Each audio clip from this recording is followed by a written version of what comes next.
cos square theta minus sin square theta is equal to 1 minus tan square theta by 1 plus tan square theta. So LHS लिँदा पनि हुन्छ, RHS लिँदा पनि हुन्छ. LHS लिनु भने दुईतिर तपाईले न्युमिनेटर एन्ड डिनोमिनेटर मा cos ले के गर्नुपर्ने हुन्छ, डिवाइड गर्नुपर्ने हुन्छ. तर RHS लिनु भने tan को फर्मुला जस्ट युज गर्नुपर्ने हुन्छ. सो टेकिङ RHS, यहाँनिर मैले RHS लिए. RHS मा के छ, 1 minus tan square theta divided by 1 plus tan square theta. Okay up to here. After this, यो 1 minus यो tan लाई हामी के गर्छौं, sin square theta divided by cos square theta मा कन्भर्ट गर्ने. sin square theta divided by cos square theta. 1 plus यो tan square theta लाई sin by cos मा गर्ने. So sin square theta divided by cos square theta. Okay up to here. After this, LCM लिने. What is the LCM? Cos square theta. LCM के हुन्छ यहाँ?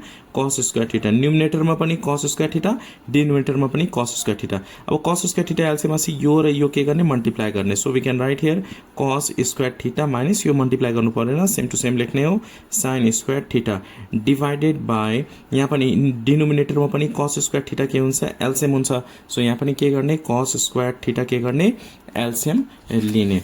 After this, cos square theta into 1 के हुन्छ, cos square theta. So we can write here cos square theta plus को plus लेख्ने, यहाँ sin square theta छ भने sin square theta. अब हेर्न सकिन्छ यो cos square theta के हुन्छ, क्यान्सल भयो.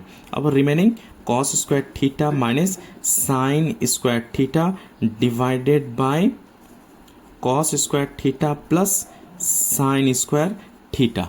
Okay up to here. अब cos square theta minus sin square theta formula class 10 मा छ, अहिले छैन. क्लास 9 मा चाहिँ छैन. क्लास 10 मा यसको फर्मुला छ cos square theta minus sin square theta. अहिले चाहिँ सेम टु सेम नै लेख्नु पर्ने हुन्छ. र cos square theta plus sin square theta or we can say sin square theta plus cos square theta भनेको 1 हो. Okay, so this by 1, cos square theta minus sin square theta by 1, we can write cos square theta minus sin square theta. हामीले के proof गर्नुपर्ने थियो, cos square theta minus sin square theta, and we have to write here LHS proved. Hope you understand this question number H.